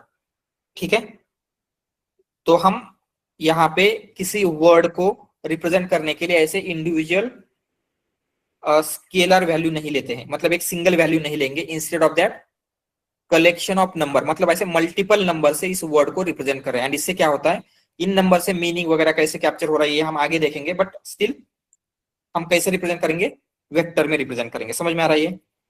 एंड ये जो एग्जांपल लिखा था हमने, ये क्या है, it is a example of vector. समझ में आ रहा है ना वेक्टर क्या होता है, या तो हम सिंपली बोल सकते हैं कि लिस्ट ऑफ नंबर, ऐसे कंसिडर कीजिए, अगर आपको नंबर की लिस्ट की गई है तो इसे हम बोलेंगे वेक्टर। एंड जब भी आपने टेक्स्ट को वेक्टर में कन्वर्ट किया तो उसको हम बोलते हैं एम्बेडिंग। तो एम्बेडिंग में से एग्जैक्टली क्या होता है, ये जो आपको लिस्ट मिली है नंबर की उसी को एम्बेडिंग कहा जाता है। तो हम जनरली NLP में उसे वेक्टर नहीं बोलेंगे, हम क्या बोलते हैं, एम्बेडिंग। ठीक है, तो एम्बेडिंग क्या है basically, numerical representation of text. Yes, या वेक्टर रिप्रेजेंटेशन बोल सकते हैं। तो हमने पढ़ा था, राइट, जब हम रैग देख रहे थे वहां पे हम एम्बेडिंग क्रिएट कर रहे थे। तो एम्बेडिंग मतलब क्या है, टेक्स्ट को नंबर में कन्वर्ट किया था हमने, उसी को हम क्या बोलेंगे, एम्बेडिंग बोलते हैं। तो ये क्या है, vector representation of text, representation of text. ठीक है, एंड डायमेंशन ऑफ एम्बेडिंग भी हो सकता है। सो डायमेंशन किसे बोलेंगे, रो कॉलम। यहाँ पे तो कॉलम वगैरह नहीं है, तो सिंपली उस वेक्टर में या फिर उस एम्बेडिंग के वेक्टर में कितने नंबर हैं, तो इस वेक्टर का क्या डायमेंशन रहेगा, 1 into 3। जस्ट 3। अभी यहाँ पे हम जस्ट 3 बोलते हैं, 1 into 3 नहीं बोलेंगे, क्योंकि ये ऑलवेज 1 ही रहने वाला है। ठीक है, तो ये क्या है, इसका डायमेंशन 3 है। तो हम क्या लिख सकते हैं, number of items in list, ऐसे बोल सकते हैं। ठीक है, नंबर ऑफ न्यूमेरिकल आइटम्स, ये न्यूमेरिकल होनी चाहिए, तो उसको हम क्या बोलेंगे, डायमेंशन। तो इसका डायमेंशन क्या है, 3, क्योंकि इसमें 3 नंबर्स है। ठीक है, ये समझ में आ रहा है, क्योंकि यही डायमेंशन आप जब वेक्टर स्टोर वगैरह बिल्ड करते हैं, तो इस वेक्टर स्टोर जब हम रैग वगैरह देखेंगे वहां पे डायमेंशन का यूज होता है। जो भी कुछ मॉडल का डायमेंशन 1536 होता है, कुछ डायमेंशन का 768 होता है। तो वो डायमेंशन क्या है आपको समझ में आना चाहिए। डायमेंशन मतलब जब हम टेक्स्ट को नंबर में कन्वर्ट करेंगे या फिर वेक्टर में कन्वर्ट करेंगे तो उस वेक्टर में कितने नंबर है, दैट इज डायमेंशन। तो ये बेसिक चीजें क्लियर है क्या? ऑल राइट, देन अगेन अभी वेक्टर की जो भी मेथड्स है, एम्बेडिंग की मेथड्स अवेलेबल है हमारे पास, वो मेथड्स देखने के बाद हम देखेंगे कि दो वेक्टर कितने सिमिलर है वो हम कैसे चेक कर सकते हैं। हमने इवन डेमो में किया था, कैसे कर रहे थे? Cosine similarity. कोसाइन सिमिलरिटी के अदर भी मेथड है, जैसे Euclidean distance, Manhattan distance, dot product, cosine similarity. तो ये सारी चीजें एग्जैक्टली वर्क कैसे करती है, हम उनका कैसा यूज करेंगे, एंड एग्जैक्टली वो सिमिलरिटी कैसे फाइंड आउट करेगा वो भी हम आगे देखेंगे। बट अभी हम देखेंगे जब आपको एम्बेडिंग क्रिएट करना है उसकी कुछ मेथड्स हैं, तो हम उसको बोल सकते हैं टाइप्स ऑफ एम्बेडिंग। ठीक है, तो टाइप्स ऑफ एम्बेडिंग मेनली दो टाइप की एम्बेडिंग होती है। फर्स्ट हो गई फ्रीक्वेंसी बेस्ड, एंड ये फ्रीक्वेंसी बेस्ड ज्यादा ट्रेडिशनल वे में है। तो उसमें क्या होता है, जैसे आपने मशीन लर्निंग में वन हॉट एनकोडिंग पढ़ा होगा, one hot encoding, then again yes bag of words आता है, बैग ऑफ वर्ड्स, या फिर टीएफ, नॉट टीएफ आईडी, इसे काउंट वेक्टराइजर कहा जाता है, काउंट वेक्टराइजर। एंड टीएफ आईडी भी एक दूसरी मेथड है, it is also frequency based method. तो इन फ्रीक्वेंसी बेस्ड मेथड में सिंपली क्या हो रहा है, हम किसी भी सेंटेंस में कितने वर्ड आ रहे हैं, उस वर्ड की फ्रीक्वेंसी से उसका क्या मीनिंग है उस अंडरस्टैंड करने का ट्राई कर रहे हैं। जैसे एग्जांपल हम ऐसे बोलते हैं this is good product, and यहाँ पे आपको क्या करना है, इसका सेंटिमेंट निकालना है। तो कैसे निकालेंगे, इसमें जो पॉजिटिव वर्ड है जैसे गुड, गुड की फ्रीक्वेंसी आई है मतलब हम इसको बोलेंगे पॉजिटिव, या फिर इसकी जगह पे बैड, जो निगेटिव रिव्यू है उनकी फ्रीक्वेंसी आएगी तो इसे बोलेंगे निगेटिव रिव्यू। तो ये फ्रीक्वेंसी बेस में क्या हो रहा है, आपके सेंटेंस में कौन से वर्ड की फ्रीक्वेंसी ज्यादा है उससे हम मीनिंग कैलकुलेट करने का ट्राई करें। बट ये ऑलवेज वर्क होगा क्या, ओनली बेस्ड ऑन फ्रीक्वेंसी हम मीनिंग अंडरस्टैंड कर सकते हैं। जैसे एक एग्जांपल लेते हैं, ठीक है, मूवी का अगर आप रिव्यू कैलकुलेट करें तो ऐसे लेंगे, this is long movie but not good, and लेते हैं दूसरा है this is not long movie but good.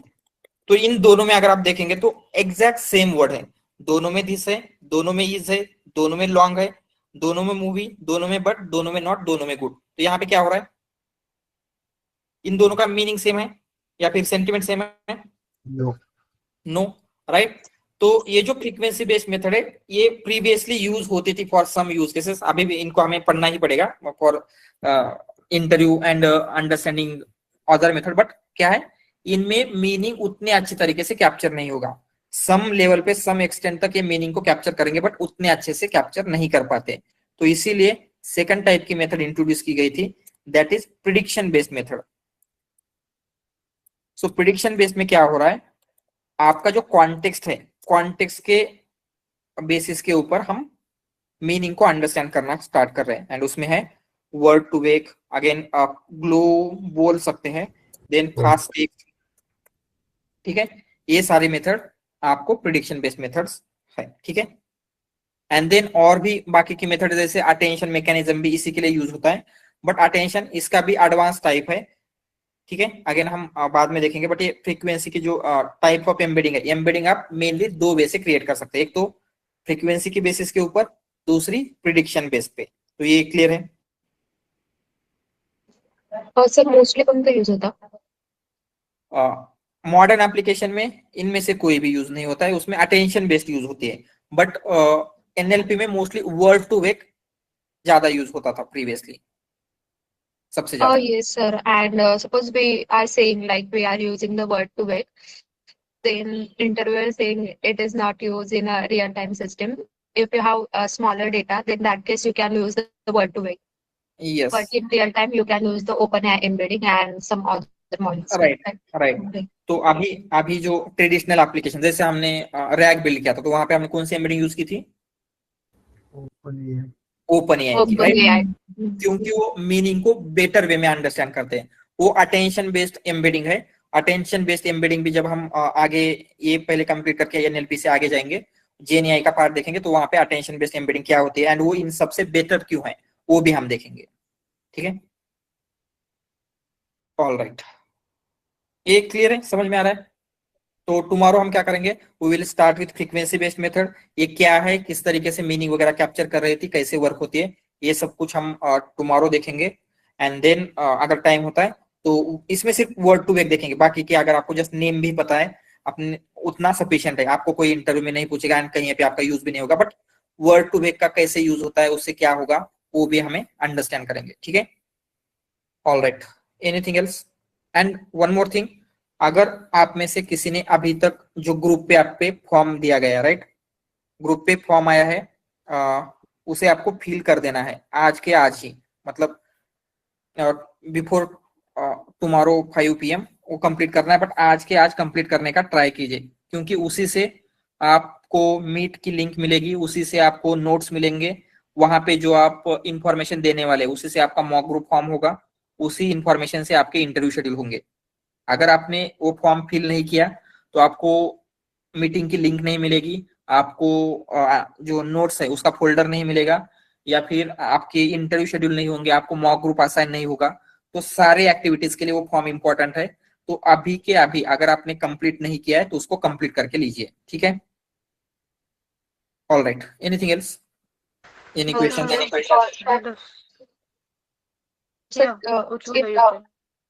If somebody asks the question like what is difference between the vector and embedding, so can we say that like vector is only representation of numbers, or it is collection of numbers, and embeddings it is a representation of text, but it is actually Yes. in the meanings.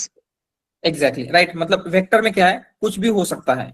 जैसे ये नहीं list of number लेंगे तो वो vector होगा, but embedding हम कब बोलते हैं, टेक्स्ट को हम वेक्टर में कन्वर्ट कर रहे हैं एंड उसमें मीनिंग अगर कंसिडर हो रहा है तो ही उसे एम्बेडिंग बोलेंगे। तो ये कुछ टेक्स्ट के बेसिस के ऊपर कन्वर्ट किया गया है वेक्टर में, तो ही उसे एम्बेडिंग बोलना है। या फिर जस्ट रैंडम लिस्ट दी गई तो उसको एम्बेडिंग बोलेंगे क्या? No. तो हम ऐसे बोल सकते हैं all embedding are vector but all vector are not embedding. Yeah, sir. So I recently went through the one interview, and exactly he asking the same. Like you tell me the meaning of like all vectors are the embeddings, but all embeddings are not the vector. Now you understood? Yeah, correctly. Thank you, sir. Yeah. Yes, Harshita. Sir, this is regarding that form. I have already filled the form. Mhm. But when I have added and submitted the response, right? In the image, it has added my name again. Sorry. So, for adding image, you have given one specific pattern, right? Our name. So I have added it in the same pattern, but after adding and submitting the response, I was checking the response again, and my name got changed over there. Like Harshita underscore Lingam hyphen Harshita. I don't know how it added hyphen problem. Harshita. उतना छोटा problem. Okay. But जो above information है वो correct होनी चाहिए। Yeah, it is correct. All right, ठीक है, anything else? सो सबका फॉर्म कंप्लीट हो चुका है। All right, anything else? Any other question? ये जो भी हमने आज पढ़ा इसमें या फिर टुमारो हम देखने वाले इसमें किसी को डाउट है? ऑल राइट, ओके देन, अगर कुछ डाउट नहीं है we will stop here and from tomorrow हम क्या करेंगे, जो आपकी टेक्स्ट रिप्रेजेंटेशन की मेथड है वो हम कंप्लीट करेंगे। ठीक है, okay, thank you guys, bye. Thank you, sir. Thank you, sir.